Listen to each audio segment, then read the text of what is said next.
Rangers اور police اہلکار Khyber Pakhtunkhwa house سے روانہ۔ بیرسٹر گوہر بھی علی امین سے ملاقات کے بعد واپس چلے گئے۔ ذرائع کے مطابق علی امین اور بیرسٹر گوہر کی ملاقات میں وزیر اعلیٰ خیبر پختونخوا کی گرفتاری کی صورت میں احتجاج کو لیڈ کرنے کے حوالے سے تبادلہ خیال ہوا۔ ذرائع کے مطابق علی امین گنڈا پور کو پشاور منتقل کیے جانے کا امکان۔ اور تحریک انصاف کے بھیس میں تحریک انتشار کا واحد مقصد ملک میں آگ لگانا ہے، ایسا کرنے والے کسی رعایت یا نرمی کے مستحق نہیں ہیں۔ وزیر اعلیٰ مریم نواز کا سماجی رابطے کی ویب سائٹ ایکس پر بیان، کہا پی ٹی آئی کی فرنٹ لائن میں تربیت یافتہ دہشت گرد موجود ہیں، انہیں ریاست اور پولیس پر حملہ آور ہونے کے لیے استعمال کیا جا رہا ہے۔ فوج کو اسلام آباد میں اسلحے کے استعمال اور شہریوں کو گرفتار کرنے سمیت غیر معمولی اختیارات دے دیے گئے۔ ڈپٹی کمشنر نے بطور ڈسٹرکٹ مجسٹریٹ آرڈر جاری کیا۔ فوج کو صورتحال کشیدہ ہونے پر کارروائی کے تمام اختیارات حاصل ہوں گے۔ شرپسند عناصر کے خلاف کارروائی اور گرفتاری کے بھی اختیارات دیے گئے۔ مظاہرین کے خلاف لاٹھی چارج، آنسو گیس کی بھی اجازت ہوگی۔ طاقت کا کم سے کم استعمال کیا جائے گا۔ مظاہرین کا ایجنڈا شنگھائی تعاون تنظیم کا اجلاس سبوتاژ کرنا ہے، حکومت ایسا نہیں ہونے دے گی۔ وزیر داخلہ محسن نقوی نے واضح کر دیا، ساری صورتحال کا ذمہ دار وزیر اعلیٰ خیبر پختونخوا کو قرار دیا۔ کہتے ہیں دھاوا بولنے والوں سے مذاکرات نہیں ہو سکتے۔ مظاہرین کے عزائم کچھ اور ہی لگ رہے ہیں، اگر انہوں نے مزید ریڈ لائن کراس کی تو زیادہ سخت اقدام کریں گے۔ وفاقی وزیر اطلاعات عطا تارڑ کہتے ہیں ریڈ زون میں دھرنے کا مقصد کار سرکار کو مفلوج کرنا ہوتا ہے، کسی کو S C O conference sabotage کرنے کی اجازت نہیں دی جائے گی۔ انتشاری ٹولے سے پاکستان کی ترقی ہضم نہیں ہو رہی۔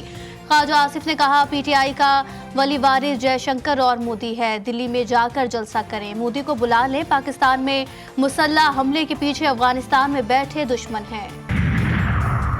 بیرسٹر سیف نے محسن نقوی کے الزامات جھوٹ کا پلندہ قرار دے دیے، کہا علی امین گنڈا پور نے کوئی ریڈ لائن کراس نہیں کی، کل پٹواریوں کو اسلحہ تھما کر الزام پی ٹی آئی پر عائد کیا، آج افغان باشندوں کی احتجاج میں شمولیت کا جھوٹا پروپیگنڈا کر رہا ہے۔ پی ٹی آئی کارکنوں نے کسی پر شیلنگ نہیں کی، محسن نقوی جھوٹ بول کر عوامی رائے تبدیل نہیں کر سکتے۔ بہتر ہوگا کہ پی ٹی آئی اپنی شاندار کارکردگی کی رپورٹ پیش کرتے ہوئے مسٹر جے شنکر کو 200 سے زیادہ دفاعی تنصیبات اور شہداء کے تباہ شدہ مزاروں پر بھی لے جائے، تاکہ پی ٹی آئی اور بھارت ہمیشہ کے لیے لازوال رشتے میں بن جائیں۔ لیگی رہنما عرفان صدیقی کا بیرسٹر سیف کی جے شنکر کو احتجاج میں شرکت کی دعوت پر رد عمل، کہا ایس سی او اجلاس میں بھارتی وزیر خارجہ کی شرکت کا اعلان دونوں ممالک کے باہمی تعلقات کے لیے اچھی خبر ہے۔ بھارتی وزیر خارجہ جے شنکر ایس سی او سمٹ میں شرکت کے لیے پاکستان آئیں گے، سب کی نظریں شنگھائی تعاون تنظیم کے اجلاس پر۔ سیکیورٹی کے سخت ترین انتظامات، شہر اقتدار میں پاک فوج کے دستے تعینات۔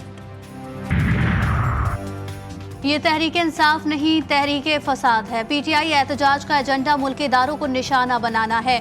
وزیر اطلاعات پنجاب عظمہ بخاری کہتی ہیں اسلام آباد میں شنگھائی تعاون تنظیم کا اہم اجلاس ہو رہا ہے، پی ٹی آئی احتجاج کے ذریعے امن و امان خراب کرنا چاہتی ہے۔ بھارتی وزیر خارجہ کو خطاب کی دعوت دینے کا کیا مطلب ہے؟ پی ٹی آئی بھی وہ کام کر رہی ہے جو دہشت گرد تنظیمیں کر رہی ہیں۔ کوشش کی جا رہی ہے کہ پاکستان کے حالات خراب ہوں۔ کے پی وزیر اعلیٰ مسلح جتھا لے کر اسلام آباد پر دھاوا بول رہے ہیں، اس جتھے میں افغانی شہری بھی شامل ہیں۔ سینئر صوبائی وزیر شرجیل انعام میمن نے کہا کہ پاکستان میں ایس سی او کانفرنس ہونے جا رہی ہے، آپ کو احتجاج کرنا ہے، سوچی سمجھی سازش کے تحت پاکستان کو کمزور کیا جا رہا ہے۔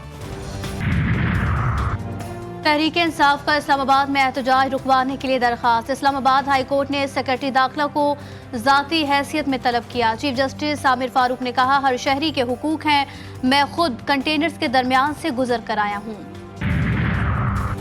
شمالی وزیرستان کے علاقے اسپنوام میں سیکیورٹی فورسز سے فائرنگ کا تبادلہ، 6 خارجی ہلاک، جھڑپ کے دوران لیفٹیننٹ کرنل سمیت پاک فوج کے 6 جوان شہید۔ سوات کے 4 باغ میں مشترکہ آپریشن، 2 خارجی مارے گئے، 1 زخمی حالت میں گرفتار۔ شمالی وزیرستان میں شہید ہونے والے جوانوں کی نماز جنازہ پشاور گیریژن میں ادا، army chief general Asim Munir کی بھی شرکت۔ سینئر افسران، سول حکام، جوانوں اور شہداء کے عزیز و اقارب بھی شریک، شہداء کو فوجی اعزاز کے ساتھ سپرد خاک کیا جائے گا۔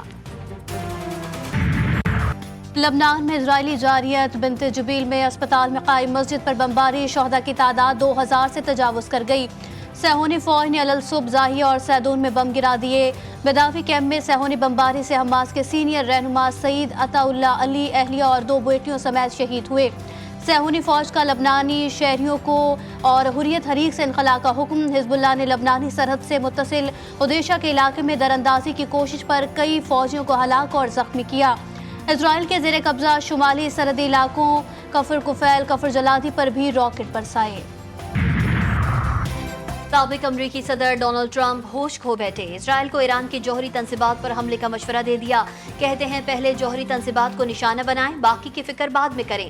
جبکہ امریکی صدر جو بائیڈن کا اسرائیل کو ایران کی جوہری تنصیبات پر حملہ نہ کرنے کا مشورہ، متبادل اہداف کو نشانہ بنانے کا کہا۔ ایران کا کہنا ہے کہ کسی بھی اسرائیلی جارحیت کی صورت پہلے سے زیادہ سخت اور منہ توڑ جواب دیا جائے گا۔ غزہ میں اسرائیلی جارحیت نہ تھم سکی۔ صہیونی فوج کی بمباری میں مزید 12 فلسطینی شہید۔ نصیرات میں صہیونی فوج کے 2 حملوں میں 7، بیت حنون میں 4 اور دیر البلاح میں 1 فلسطینی جان سے گیا۔ شہداء کی مجموعی تعداد 41,802 ہو گئی۔ ڈیموکریٹک صدارتی امیدوار کیملا ہیرس کو عرب اور مسلم رہنماؤں نے کھری کھری سنا دی۔ مشیگن کے شہر میں اسرائیل کی حمایت پر حکومت سے ناراض کمیونٹی کو منانے کے لیے پہنچی تو مسلم و عرب رہنماؤں نے خطے سے متعلق حکومتی پالیسی اور غزہ جنگ میں اسرائیل کی غیر مشروط حمایت پر مایوسی کا اظہار کیا۔ شرکا کا خطے میں امریکی پالیسی کو دوبارہ ترتیب دینے کا مطالبہ۔ ہیرس نے کہا کہ وہ غزہ شہریوں کے مصائب سے آگاہ ہیں، اس جنگ کو اب بند ہونا چاہیے۔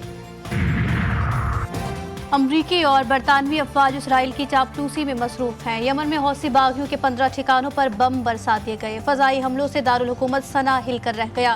الحدیدہ اور دمشق کے ساحلی گورنریوں کو بھی نشانہ بنایا گیا۔